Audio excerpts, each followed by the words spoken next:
Azərbaycanda dərslərin bitməsinə bir neçə gün qalıb.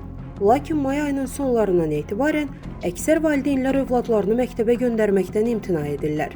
Səbəb kimi iyundakı istiləri dərs proqramının bitdiyini irəli sürürlər.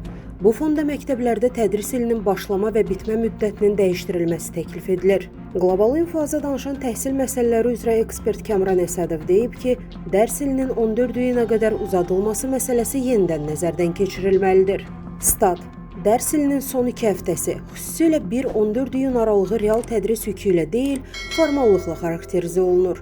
Bu, nə şagirdin inkişafına töhfə verir, nə də təhsil prosesinin səmərəliliyini artırır. Məktəblərin əksəriyyətində dərslər 1 sentyabrda başlayır. Belə olan halda, mayın sonuna qədər şagirdlər artıq 9 aylıq intensiv tədris prosesindən keçmiş olur. Bu müddət ərzində tədris proqramlarının böyük hissəsi tamamlanır. Ekspert bildirib ki, 1-14 iyun tarixlərində şagirdlərin davamiyyət faizi 45-50% arasında dəyişir.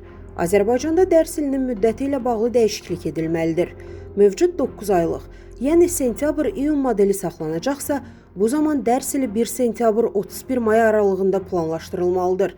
Əks halda, hər il iyun ayında eyni ssenari təkrarlanacaq.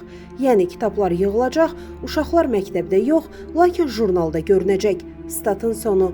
Əziz izləyicilər, xəbərlərdən məlumat almaq üçün kanalımıza abunə ola bilərsiniz.